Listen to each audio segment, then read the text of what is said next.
እንቆምና የጌታን ቃል እናነባለን በዛው ምን ጸልያለን እግዚአብሔር ይመስገን ያምላካችን እግዚአብሔር ስም ይባረክ እግዚአብሔር በዚህ አለ እስኪ ጠላት ይስማ አለ በሉ እስኪ ድገሙ አንዴ ክብር ለኢየሱስ ይሁን ያምላካችን እግዚአብሔር ስም ይባረክ የሉቃስ ወንጌል ምዕራፍ 1 እናወጣና እሱን ቃል አካፍላችኋለሁ ሉቃስ ወንጌል ምዕራፍ 1 ከቁጥር 26 ጀምሮ በጌታ ስም አነባለሁ ተከታተሉ 26 ላይ በስድስተኛው ወር መልአኩ ገብርኤል ናዝሬት ወደምትባል ወደ ገሊላ ከተማ ከዳዊት ወገን ለሆነው ዮሴፍ ለሚባል ሰው ወደ ታጨች ወደ አንዲት ድንግል ከእግዚአብሔር ዘንድ ተላከ የድንግሊቱን ስም ማርያም ነበረ ቁጥር 28 መልአኩም ወደ እርሷ ገብቶ ደስ ይበልሽ ጸጋ ይሞላብሽ ሆይ ጌታ ካንቺ ጋር ነው አንቺ ከሴቶች መካከል የተባረክሽ ነሽ አላት እርሷም ባየችው ጊዜ ከንግግሩ በጣም ደነገጠችና ይህ እንዴት ያለ ሰላምታ ነው ብላ አሰበች መልአኩም እንዲህ አላት ማርያም ሆይ በእግዚአብሔር ፊት ጸጋን አግኝተሻልና አትፍሪ እነሆ ትጸንሻለሽ ወንድ ልጅም ትወልጃለሽ ስሙን ኢየሱስ ትይዋለሽ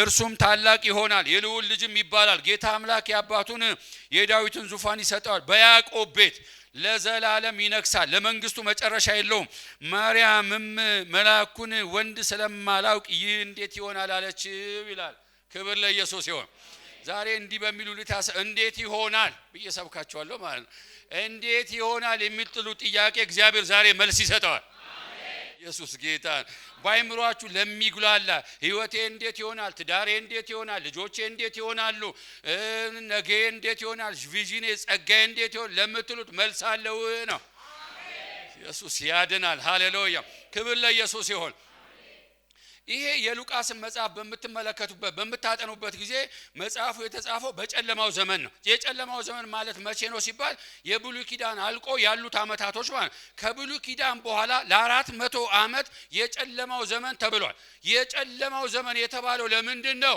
ብላችሁ ስትጠይቁ እግዚአብሔር በነቢያቱ አልተናገረም ገብቷቸው በአገልጋዮቹ ስላልተናገረ ሊቃውንቶቹ ምን ብለው አወሩ ነው ይሄ እግዚአብሔርማ ካልተናገረ የጨለማ ዘመን ነው አሉ የጨለማ ዘመን ነው ይበሉት እንጂ እግዚአብሔር ስራ አቁሟል ማለት አይደለም ለምን ሲባል በመላእክቱ ይሰራ ስለነበረ ነው እሱ ብቻም አይደለም ቃልም ስላለ ጌታ ኢየሱስ ሲናገር ወንጌል ላይ ታስታውሱ እንደሆነ እኔም እሰራለሁ አባቴ ምን ይላል ይሰራ በቃ እግዚአብሔር ዛሬም ይሰራል ነገም ይሰራል ለዘላለም ምን ያደርጋል ይሰራል ክብር ለኢየሱስ ይሁን ስለዚህ በዛን ዘመን በጨለማው ዘመን በአገልጋዮቹ ስላልተጠቀመ ዘመኑ የጨለማ ነው ዘመን ነው አሉ ግን እግዚአብሔር በመላእክቱ ምን ያደርግ ነበር ይሰራ ነበር ታስታውሱ እንደሆነ ከቁጥር 1 ጀምራችሁ እስከ 25 በመታነቡበት ጊዜ ዘካርያስ ቤት እንደቆየ እነ ኤልሳቤት እንደቆየ ምናምን መልአኩ እዛ ቤት ከሱ ጋር ያወራ እንደነበረ ሁላችንም እናውቃለን ከመልአክ ከዘካርያስ ቤት ከጨረሰ በኋላ ነው ወደ ማርያም ተልኮ የመጣው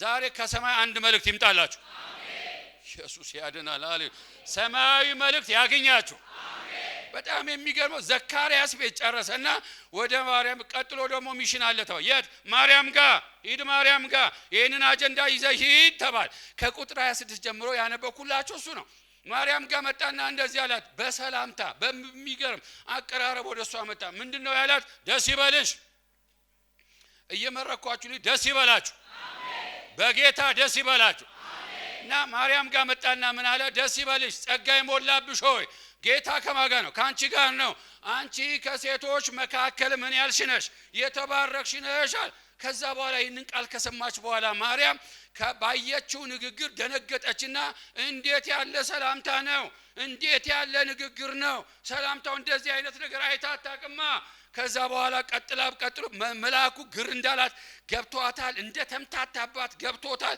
መልሶ ሌላ መልእክት አመጣ ማርያም ሆይ ምን አትበይ በእግዚአብሔር ፊት ጸጋን አግኝተሻልና ምን አትበይ አትፍሪ ሰው ምን አይነት ባህሪ ነው ያለው አልኩ የምስራችም ሲመጣ ይፈራል ክፉ ነገርም ሲመጣ ይፈራል እስኪ ቀኝ እጆቻችሁን አንሱ እኔ ጸልያለሁ ፍርሃት ይመታ አሜን ከቤት ላይ ፍርሃት ይመታ አሜን ከዘመናችሁ ላይ ፍርሃት ይመታ መልካም ነገር እንዳትቀበሉ የሚያደርግ ፍርሃት ይመታ ከኔ ዙሪያ የተመታ ይሁን አሜን እስኪ ይመታ በለኝ ይመታ መልካም የምስራች መጥቶ እሷ ትፈራለች መልአኩ እንደዚህ ጸጋሞ የሞላብሽ ማርያም ሆይ ምን አትበይ አትፍሪ አለ ለከዛ በኋላ አረጋጋትና ያመጣላት መልእክት ለሰማይ ለምድር የከበደ ትጸንሻ ገና ወጣት ልጅ ናት ትጸንሻለሽ ወንድ ልጅ ደግሞ ትወልጃለሽ ስሙንስ ኢየሱስ ትይዋለሽ እስኪ ጉባኤው ኢየሱስ ይበል እስኪ ኢየሱስ ድገመው አንዴ ኢየሱስ በዚህ ስም ጂኒ ይመታ፣ ሌዋታን ይመታ፣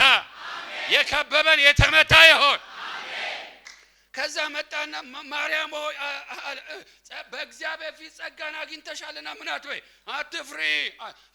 ከዛ ምን ሆነ ሲባል ትጸንሻለሽ፣ ወንድ ልጅ ደግሞ ትወልጃለሽ፣ ስሙንስ ኢየሱስ ትይዋለሽ። እሱስ ታላቅ ይሆናል፣ የልዑል ልጅ ይባላል። በጌታ አምላክም የዳዊትን ዙፋን ይሰጠዋል፣ በያዕቆብ ለዘላለም ይነግሣል። ለንግስናውስ መጨረሻ የለውም። ለምን አሜን አትሉኝም? አረ ሃሌሉያ! ለአንዴና ለመጨረሻ የሚገዛን ጌታ ነው። በቃ እረፍ በሉ። እንደ ምድር ነገሥታት የሚለዋወጥ አምላክ የለንም። ንጉሳችን የናዝሬቱ ኢየሱስ ነው። በያዕቆብ ቤት ለዘላለም ይገዛል። እስኪ ይገዛል በሉ። እስኪ ይገዛል። ለንግስናውስ መጨረሻ የለውም፣ ማብቂያ የለውም፣ መደምደሚያ የለውም። እስከ መጨረሻው ይገዛል። በቃ ይገዛል። ይሄንን ቃል ሲያመጣባት በቃ ተምታታች ማርያም፣ ግር አላት። ከዛ የመር ጥያቄ ታነሳለች ማለት የመር ጥያቄ ምን ማለት ነው? ግር አላት። ትወልጃለሽ፣ ለሰማይ የከበደ ለምድር የከበደ ትወልጃለሽ እያላት ገና ወጣትና ከዛ እንደዚህ እኔ እኮ እንዳላቅም እንዴት ነው የምትው? እንዴት ይሆናል? አረ ኢየሱስ ያድናል። አሜን ልበላችሁ ዛሬ ይኸው ከአይምሯችሁ በላይ የሆነ በልባችሁ በውስጣችሁ የሚግላላ ጥያቄ አለ። እግዚአብሔር መልስ አለው። አሜን መልስ አለው እግዚአብሔር።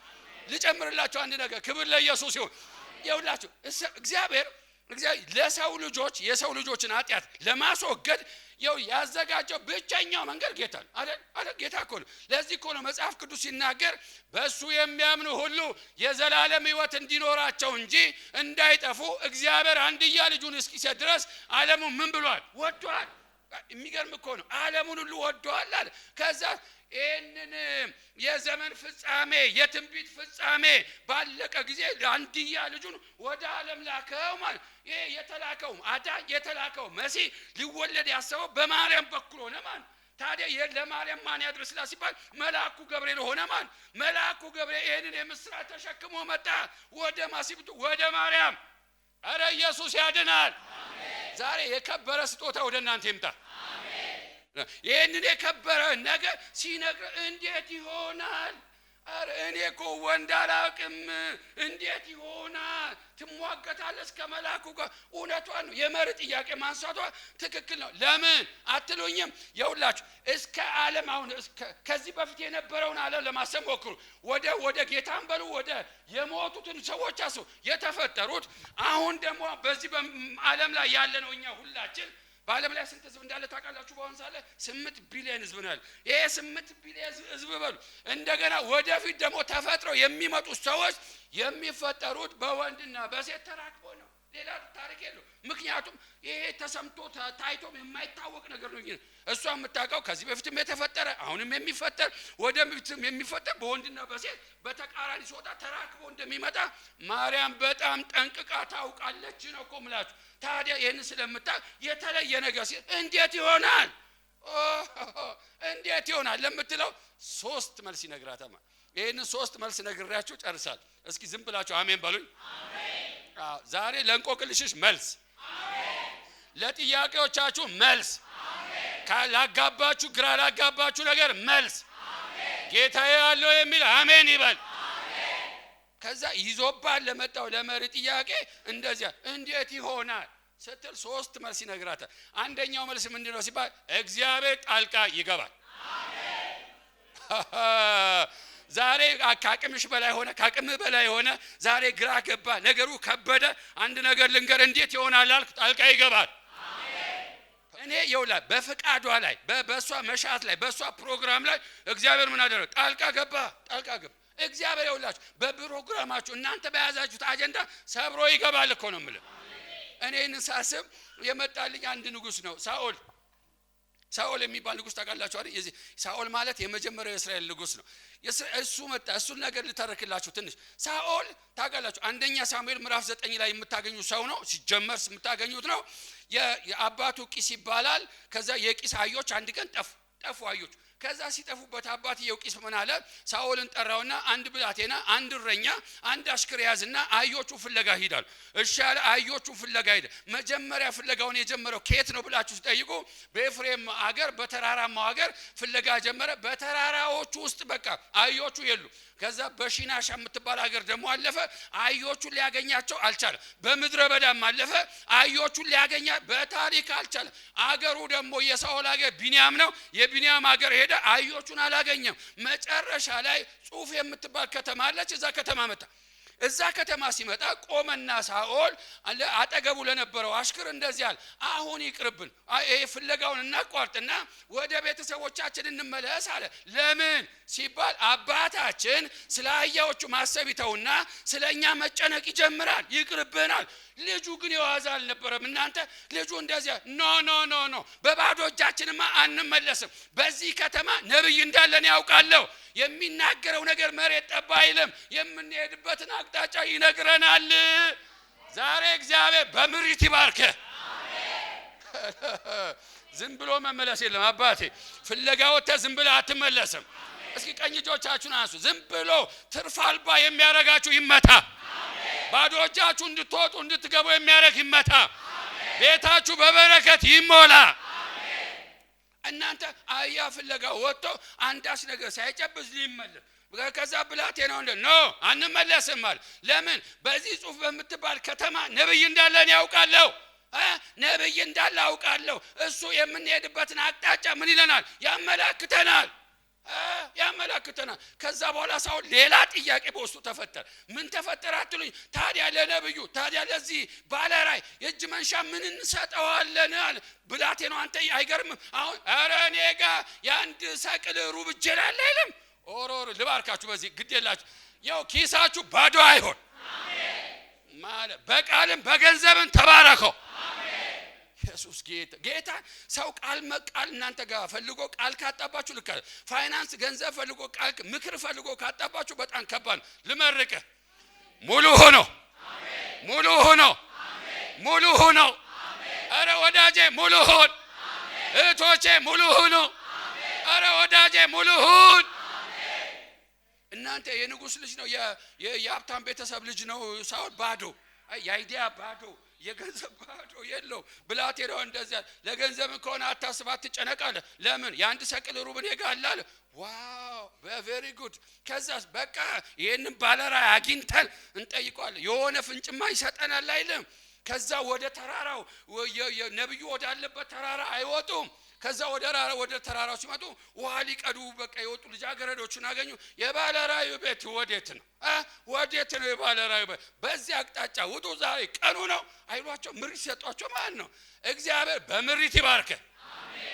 ቀላል ነገር መስሏቸው ከዛ ሲሄዱ ሁለቱ ሳኦልና ባሪያው አብሮ ሲሄዱ ከፊት ለፊታቸው አንድ ሰው ይመጣል። አገኙትና እባክህን አለ ሳኦል፣ እባክህን የባለራዩ ቤት ንገረኝ አይለው። እባክህ ባለራዩ እኔ ነኝ። እስኪ እኔ ነኝ በእስኪ እኔ ነኝ። የሁላችሁ ለምድራችሁ ለእናንተ እንቆቅልሽ ሌላ ከማርስ ላይ ሰው አጠብቅ። እንቆቅልሽ እግዚአብሔር ባንተ ይፈታል። አሜን።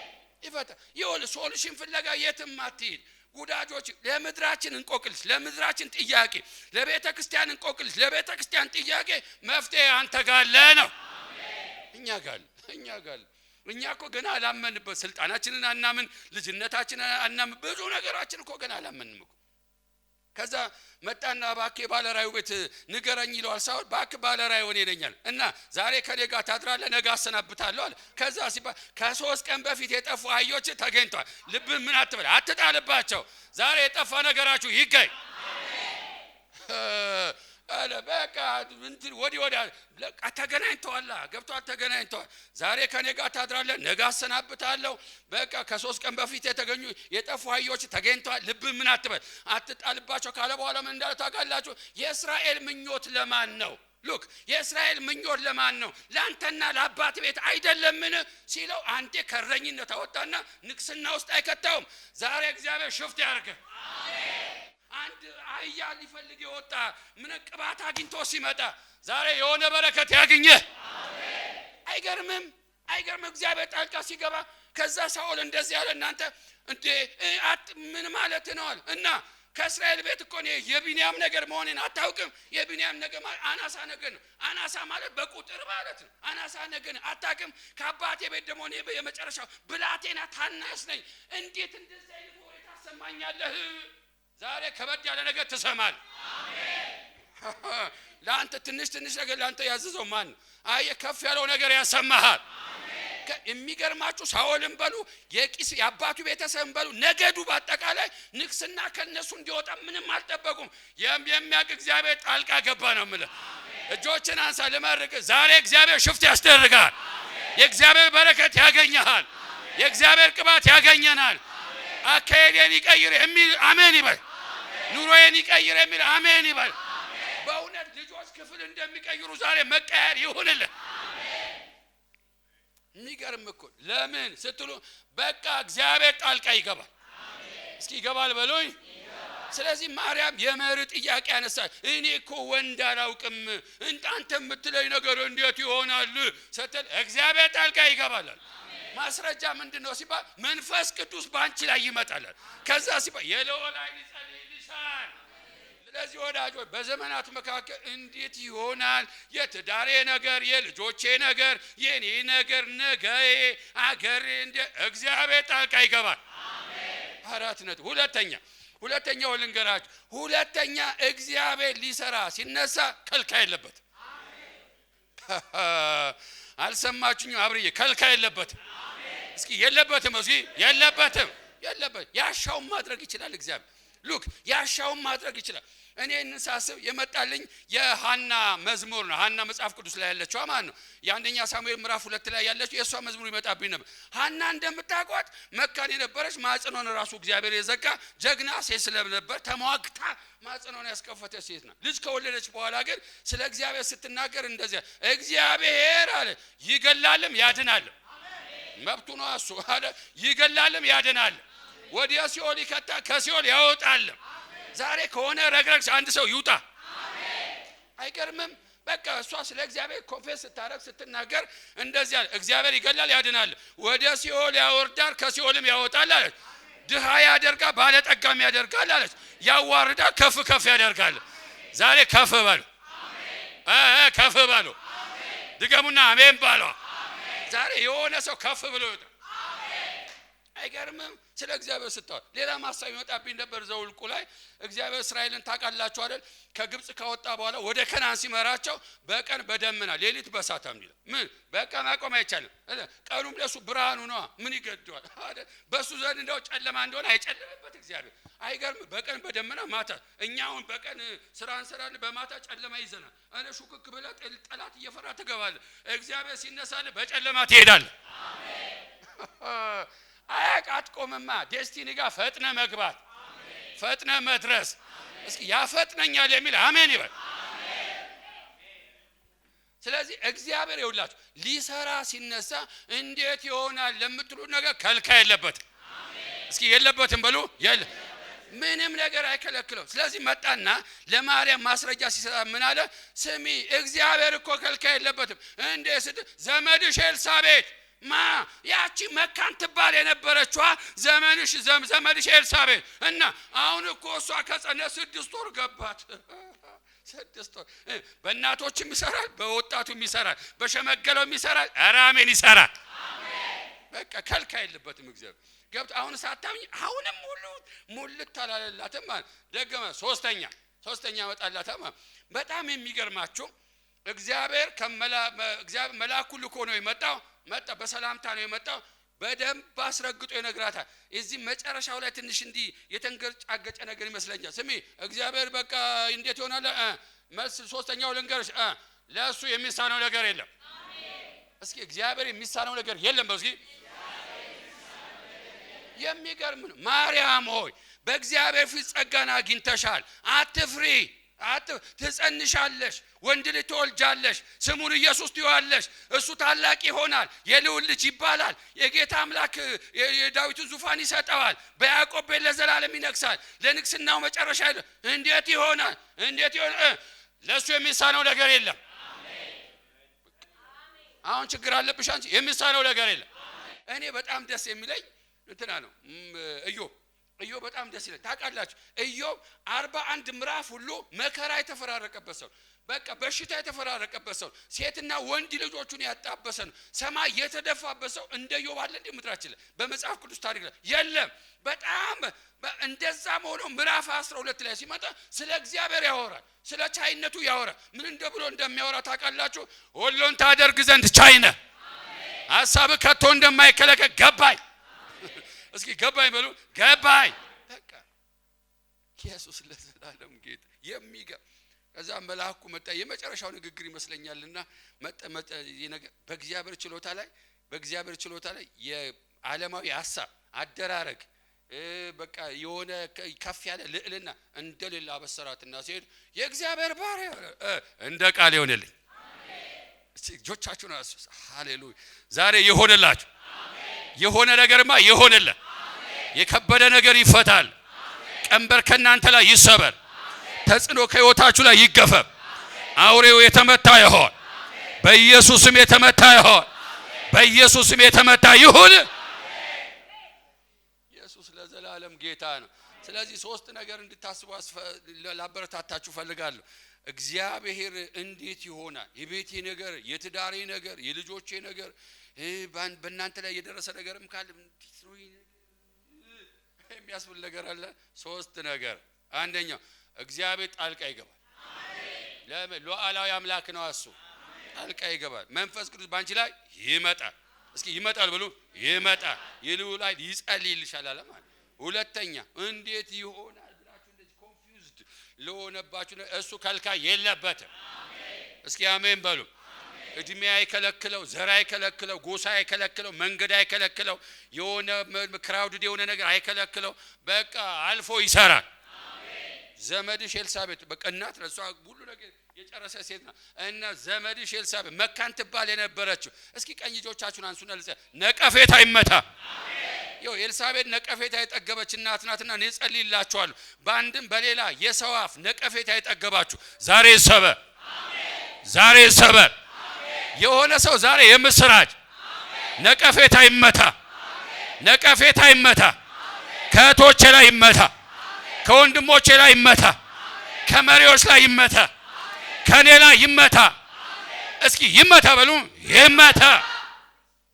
ሁለተኛው የነገራት ይሄ ነው። ሶስተኛው ይኸውላችሁ በዘመናት መካከል እንዴት ነው የሚሆነው ያስብለናል እኮ አይደል?